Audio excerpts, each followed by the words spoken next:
Hoje tivemos uma importante audiência nessa casa, em tempos que, ao mesmo tempo que a gente segura a mão no microfone, os parentes indígenas seguem sendo atacados no Mato Grosso do Sul, na região do Acre, na região do Nordeste brasileiro, na região Sudeste, na região Centro-Oeste, porque sabemos que esse ataque é orquestrado. Mas discutimos aqui nessa Comissão da Amazônia, Povos Originários e Tradicionais, recebemos todos convidados nesse primeiro Encontro Nacional de Agroecologia Indígena, tratando da agroecologia indígena como uma das principais saídas e soluções de enfrentamento à crise climática. Essa é a voz da deputada federal Célia Chacriabá em uma audiência na Câmara dos Deputados durante o primeiro Encontro Nacional de Agroecologia Indígena.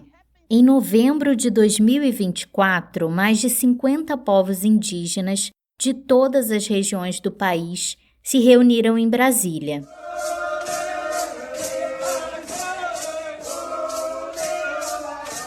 E aí a gente está usando o termo agroecologia, que não é um termo nosso, indígena, mas que a gente adota porque a gente entende que a agroecologia atualmente é um termo que ele é contracolonial e a inserção das diversas formas de roçado indígena, enfim, a gente se reconhece nele, mas com a nossa diversidade, né? Então, um dos dois principais objetivos desse encontro é isso, é fazer a socialização de produtos, experiências e a interação entre povos. Essa questão da agroecologia que a gente fala hoje, que é um termo em discussão, né, como também Irã traz, é algo assim, muito antigo, realmente da ancestralidade. E a gente, quando nós olhamos aí, inclusive para o que a academia tem produzido, a gente temos muitos dados, né, muitas informações. No encontro, as lideranças destacaram a necessidade de estabelecer um diálogo para reconhecer que a agroecologia, como conhecemos hoje, só é possível graças aos povos que praticam há séculos os saberes que a constituem. E também falaram sobre a importância de fortalecer esse reconhecimento dentro das próprias comunidades indígenas, mesmo que cada povo tenha outra denominação para o seu sistema agrícola, como os caiapós, que vivem na região amazônica, que chamam de roça de toco, ou os chucurus de Ororubá, em Pernambuco, que chamam de agricultura do encantamento.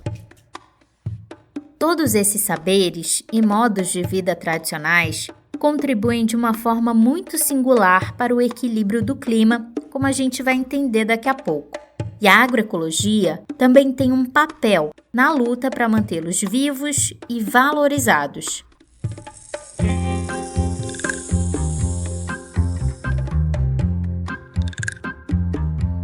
Eu sou Kelly Ribeiro e este é o Narrando Utopias, um podcast para esperançar.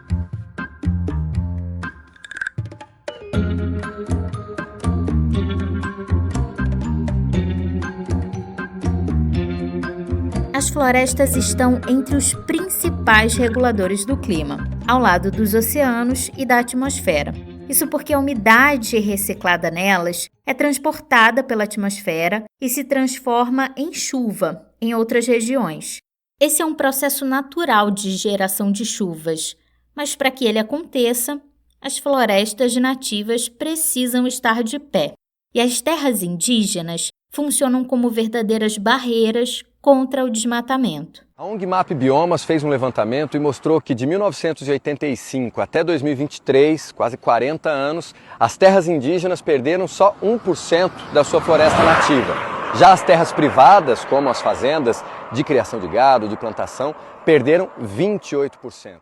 Não dá para discutir a preservação das florestas sem pensar nos povos que cuidam delas. Nós estamos debatendo nessas conferências de clima há 30 anos um modelo de como que a gente vai tratar a natureza com mais responsabilidade. Enquanto a gente tenta achar esse caminho, eles já praticam esse caminho há séculos. É justamente nesse esforço de manter e restaurar a floresta viva que surgem iniciativas como a Rede de Sementes do Xingu.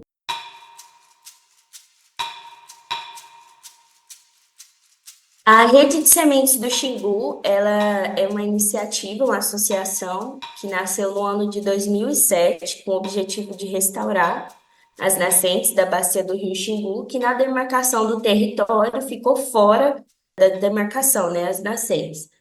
Então, a água do rio começou a ficar muito poluída, muito suja, e surgiu essa necessidade, então, de restaurar essas nascentes que ficaram de fora. E aí, para fazer isso, surgiu a campanha Icatu Xingu, que na língua camaiurá significa Salve a Água Boa do Xingu, e uma das linhas de atuação dessa campanha era, de fato, a restauração.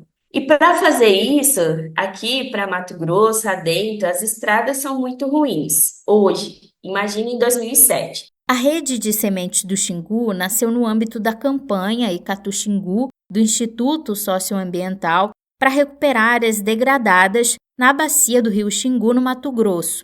Desde então, indígenas, agricultores familiares e moradores urbanos se uniram para coletar, vender e distribuir sementes de árvores nativas. A Milene Alves, que você ouviu agora há pouco, faz parte desse terceiro grupo. Eu sou Milene Alves, tenho 26 anos, moro em Nova Chavantina, Mato Grosso.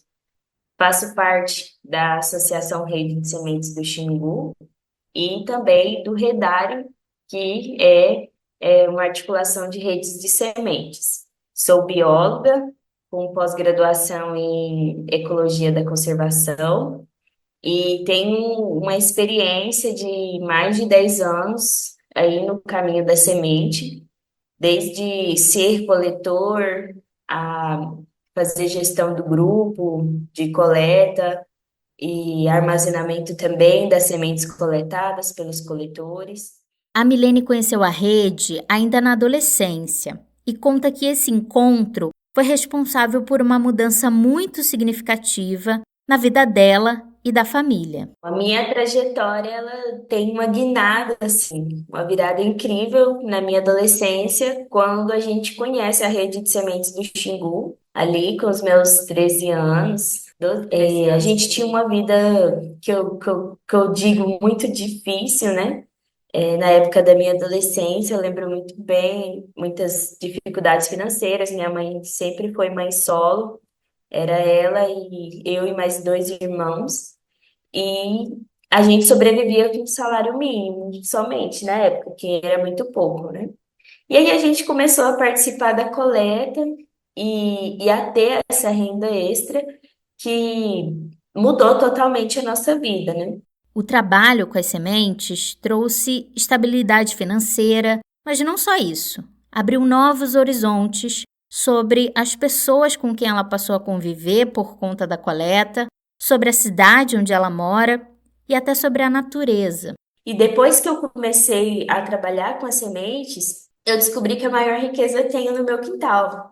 E aí foi que eu comecei, então, a admirar as coisas, a natureza, e deixei de lado esse sonho de cidade grande, de medicina veterinária, que era o que eu queria na época, e meus olhos começou, junto com meu coração, a brilhar para a biologia, né? Então, eu fiz biologia. O foco da rede é a produção das sementes, sendo boa parte delas destinada à restauração convencional, encomendadas por empresas ou fazendas que precisam recuperar áreas degradadas para cumprir a legislação ambiental. Outra parte das sementes é destinada à restauração dos territórios dos próprios coletores, quintais, aldeias, roças. E aí outro objetivo também dessas áreas é a segurança alimentar. E aí que entra essa questão da agroecologia, né?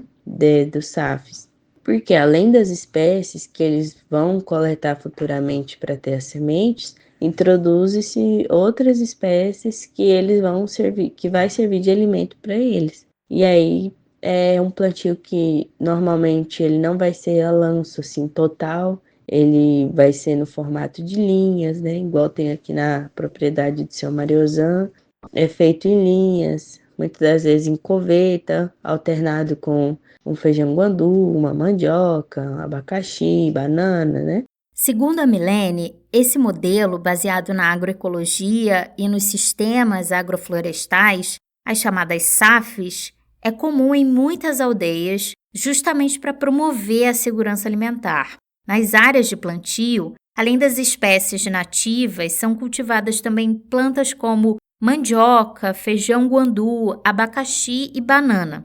Tudo isso é feito através da semeadura direta, a muvuca de sementes. Uma técnica que mistura várias espécies nativas da região em que serão plantadas essas sementes, com o objetivo de recuperar o solo e trazer biodiversidade. Muvuca, se você pesquisar, você vai ver o sentido que ela traz o significado de bagunça, né? Mas a muvuca de sementes é a bagunça mais organizada que existe. Então, o que é a muvuca, né? É uma mistura de mais de 100 espécies de sementes que vão ser as pioneiras, né? Que vai ser as primeiras a cobrir o solo e dar condição para as que vão formar a floresta do futuro chegar e nascer. Então, a gente tem espécies que vai viver até 1 ano, até 5 anos, de 15 a 20, e aí, de fato, aquelas que vivem mais de 100 anos. Através da muvuca, a gente simula aquilo que aconteceria em anos e anos e anos naturalmente na natureza, né?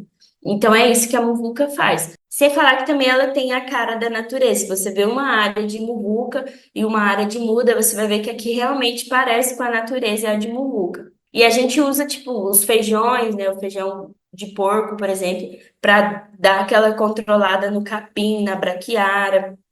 E aí, quando você olha ali no fundo, tá vindo um baruzinho nascendo, um jatobá. E aí, aquilo vai se formando e virando aquelas áreas lindas, assim.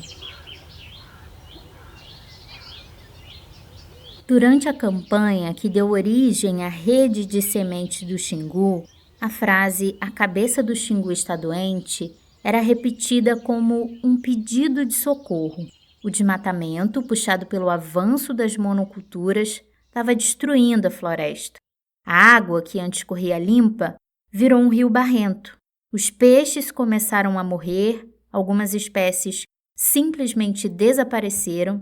Aconteceu há quase 20 anos, mas continua acontecendo hoje. Se a gente sabe que muito do clima, das condições de chuva que afetam todo o Brasil, tem a ver com a existência dessa floresta em pé, a partir do momento que a agricultura vem fazendo e incentivando derrubar essas florestas, obviamente que já tem um efeito. A gente pode pegar, por exemplo, no ano passado ou no anterior, os casos da fumaça, né, do céu acinzentado em outras regiões do Brasil, sobretudo na região sudeste, como um efeito, né, da quantidade de queimadas e fumaça da região norte, né? A quantidade maior ou menor de chuva também nas diferentes regiões, em função daquilo que acontece com a vegetação na região amazônica. A Marília Gaia é consultora científica desta temporada. E o que ela está reforçando aqui é que quando florestas são derrubadas, a umidade que elas ajudam a manter no ambiente diminui, o que deixa o clima mais seco, cria condições para o aumento de queimadas, agrava os períodos de estiagem. A Gaia é professora na licenciatura em Educação do Campo da Universidade Federal de Santa Catarina, com foco em agroecologia e desenvolvimento sustentável. Se o solo está saudável, eu consigo produzir alimentos melhores. Então, a saúde de quem se alimenta daquilo também está melhor, né? Se o solo está saudável, eu tenho uma estrutura de ecossistema mais conservada, ou de uma área de recuperação que me permite atrair outras espécies, que me permite diversidade de espécies. O solo é um organismo vivo, mas o desmatamento, o uso excessivo de agrotóxicos, fertilizantes químicos e a monocultura estão ameaçando essa fertilidade natural. E quando o solo adoece, toda a vida sente, inclusive a nossa. Neste episódio, a editora Expressão Popular indica 2 leituras fundamentais, que, assim como as histórias contadas até aqui, mostram como a restauração florestal e a agroecologia podem regenerar o solo e também reconstruir o nosso vínculo com a terra. Em Agroecologia, Bases Científicas para uma Agricultura Sustentável, o engenheiro agrônomo chileno Miguel Altieri nos convida a repensar profundamente os modos de produção de alimentos. A obra referência em políticas públicas e educação, valoriza os saberes populares, a força da agricultura familiar e o manejo ecológico dos agroecossistemas. Já o livro Paulo Kageyama, Cientista do Povo e da Floresta, escrito por Rafael Bittencourt, narra a trajetória de um dos pioneiros na restauração de florestas tropicais nativas no Brasil. Professor, pesquisador, engenheiro agrônomo e militante, Kageyama soube aliar conhecimento técnico e sensibilidade socioambiental para semear um futuro mais justo, com florestas vivas, biodiversidade protegida e práticas agrícolas sustentáveis. Duas leituras indispensáveis para quem quer entender como o cuidado com o solo é o primeiro passo para estarmos em equilíbrio com a natureza. Os links para os livros estão na descrição deste episódio. Ao longo desses 12 mil anos que a Amazônia tem sido ocupada pelos povos indígenas, houve um longo processo de relação, de coevolução entre as populações e as plantas, né? E o meio. E nesse processo foi fundamental essa relação para que a gente conseguisse sobreviver, tanto nós enquanto seres humanos, mas também nós enquanto floresta, nós enquanto rios fluidos, nós enquanto espiritualidade. Assim como a gente cuida da floresta, a floresta cuida da gente. E assim como a floresta é a nossa protetora, né, a gente também precisa proteger a floresta. Essa é a Raquel Tupinambá, que você ouviu no começo do episódio. Raquel é uma liderança do povo Tupinambá do Baixo Tapajós, no Pará, e coordena o Conselho Indígena Tupinambá do Baixo Tapajós. Ela também é doutoranda em antropologia social e foi na universidade que ela passou a ter mais contato com a agroecologia enquanto conceito, e a partir daí começou a se envolver em movimentos nacionais. Hoje, ela faz parte do grupo de trabalho Povos Indígenas da Articulação Nacional de Agroecologia, que protagonizou o primeiro encontro nacional de agroecologia indígena. Eu conversei com ela para entender quais os desafios que o território em que ela vive tem enfrentado em relação às mudanças climáticas e como a agroecologia está inserida nesse contexto. Nós temos discutido e entendido que a agroecologia é para além da produção agrícola em si de alimentos, né, da produção de alimentos, mas é um modo de vida, uma relação, né, com a terra, com os outros seres. E aí nós temos relacionado isso e conseguido também entender que isso é algo que é muito presente, que é a base da nossa cultura, da cultura indígena. Como que essa relação tem acontecido ao longo dessas muitas gerações que já existiu de povos indígenas.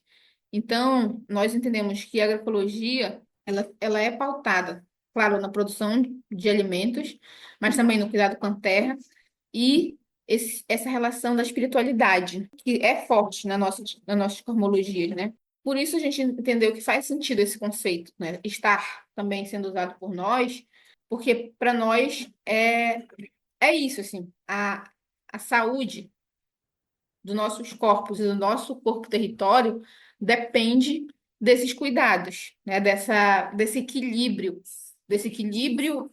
entre o espiritual, o físico e o ambiental. A região do Baixo Tapajós fica a cerca de 800 quilômetros da capital Belém, às margens do rio Tapajós, um dos principais afluentes do rio Amazonas. Então, o rio Tapajós é um rio de água clara, tem praias na sua margem, depois da praia vem a área de terra firme, né, de florestas, e as casas, as nossas moradas estão nessa primeira área de terra firme. Depois do rio, depois da praia, já são as casas, estão dispostas.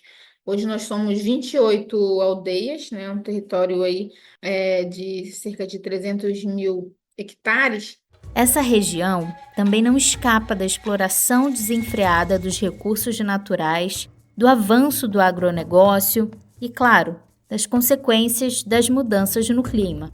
Durante a nossa conversa, a Raquel lembrou que desde 2006 eles têm enfrentado secas intensas. A primeira grande seca que ela lembra ocorreu naquele ano, quando houve perda massiva de peixe e camarão. Desde então, as secas se repetiram em 2009, 2015 e novamente no ano passado, quando o impacto foi ainda mais severo. Neste ano, o período recente de estiagem, entre fevereiro e março, foi mais brando nos estados da região norte. Mas, quando fizemos a entrevista, a Raquel ainda guardava na memória os períodos de escassez de água pelos quais haviam passado. Em um desses episódios, os igarapés secaram e o rio estava tão baixo que a água ficou lamacenta. Pela primeira vez, durante eu me lembrar, assim, eu me senti, sabe, de uma forma muito violentada, assim, de você, por exemplo, estar no meio da Amazônia, numa comunidade indígena, no meio da floresta, mas sem poder tomar um banho, né, de qualidade, assim, porque você não tinha água na sua casa, ela era encanada, não tinha água no igarapé, e a água do rio estava muito suja, sabe, cheia de lama. Então, assim, isso para mim foi, assim, um impacto terrível, porque você sente no corpo, né, na alma. Para lidar com essas mudanças, a comunidade tem buscado parcerias fora do território, especialmente universidades, que possam contribuir com a organização local para enfrentar e mitigar essas mudanças. E uma das principais ações em que estão focados é o reflorestamento de áreas degradadas. Eles também têm refletido sobre a criação de um banco de germoplasma. Esses bancos conservam materiais genéticos de uma ou mais espécies de animais, vegetais e micro-organismos. A ideia é estabelecer locais específicos para preservar as espécies nativas, sementes, manivas e dessa forma tentar garantir que, se algo inesperado acontecer, essas reservas possam ser usadas para a continuidade da vegetação que sustenta a vida na comunidade. As produções de sementes para manter no espaço seguro, a questão do acesso à água, né? A gente precisa estar buscando soluções para isso. A gente também está trabalhando em parceria com a universidade aqui do Oeste do Pará, o FOPA, para os estudos relacionados à questão da contaminação mercurial, né? Como que a gente lida também com isso. O que a Raquel tem feito questão de afirmar e reafirmar nos encontros e movimentos dos quais participa é que o modo de vida e a cosmovisão dos povos indígenas precisa ser fortalecido e também compartilhado com outras populações para que compreendam a profundidade dessa conexão. Porque senão, se a gente continuar com esse formato degradador, exploratório, além de representar a morte dos povos indígenas da floresta, também representa dos não indígenas.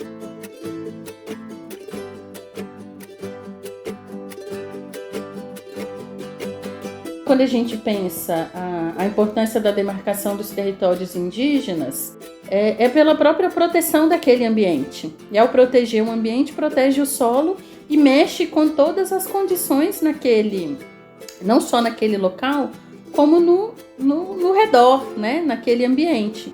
E aí volto lá no livro, né, da Primavera, esse manual do solo vivo que eu falei, não tem como eu ter uma sociedade próspera se o solo não é próspero, né? E aí a história tem nos mostrado isso. A demarcação de terras indígenas será um dos temas em destaque na Conferência das Nações Unidas sobre as Mudanças Climáticas de 2025, a COP30, que vai acontecer em novembro em Belém. A expectativa é de que os debates levem em conta o fato de que as populações mais vulneráveis são também as mais impactadas pela crise climática. E, ironicamente, são justamente essas populações as que menos contribuíram para o problema. Povos indígenas, ribeirinhos, quilombolas, comunidades periféricas, povos do campo, populações historicamente marginalizadas, socialmente excluídas e, em grande parte, afastadas dos espaços de tomada de decisão que afetam diretamente suas vidas. Certamente, muitas organizações do nosso campo vão poder estar participando. Eu não sei ainda se eu vou conseguir participar da COP30, inclusive porque está muito caro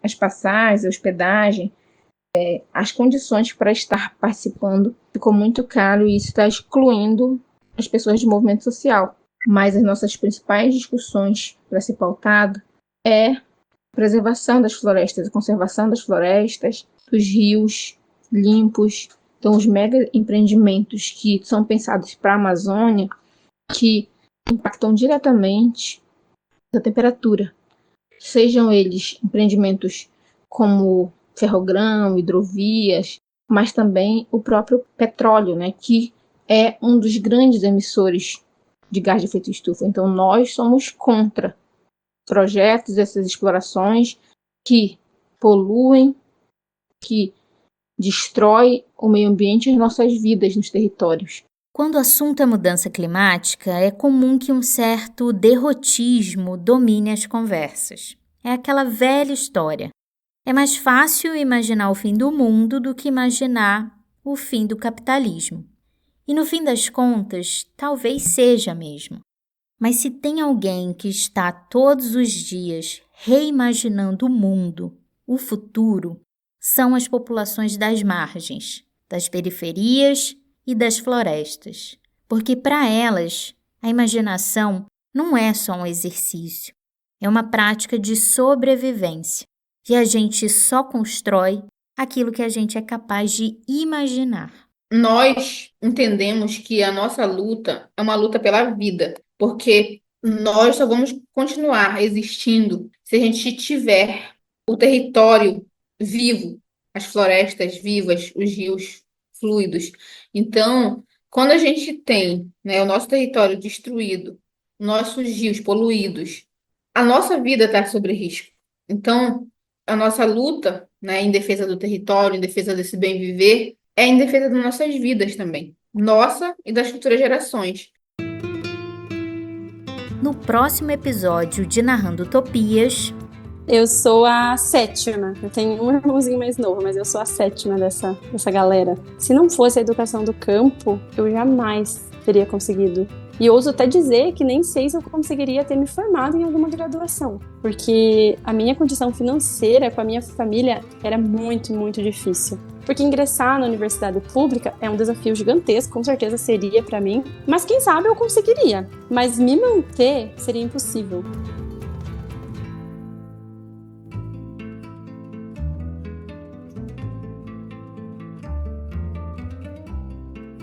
Narrando Utopias é um podcast do Portal Catarinas, jornalismo independente, feminista e antirracista. Esta temporada foi realizada com o apoio do Instituto Serra Pilheira. Se você ficou curiosa para conhecer mais do nosso trabalho, acesse o site catarinas.info e nossas redes sociais, @portalcatarinas. Para não perder nenhum episódio do podcast, siga nosso canal e ative a opção Ser Notificado sobre novos episódios. Eu sou Kelly Ribeiro, locutora e roteirista deste episódio. A equipe de pesquisa é composta por mim e pela Inara Fonseca. A Anandomate é responsável pela identidade sonora, montagem e edição dos áudios. Nossa identidade visual é da Tiali Lima. Daniela Valenga é responsável por nossas redes sociais. Paula Guimarães é diretora executiva do Catarinas, Marília Gaia é consultora científica desta temporada e Natália Silva, nossa mentora. Você ouviu áudios do canal Saúde da Fiocruz, da CNN, da Globo News e do primeiro Encontro Nacional de Agroecologia Indígena. Agradecemos a colaboração do Instituto Socioambiental e da Articulação Nacional de Agroecologia. Até a próxima!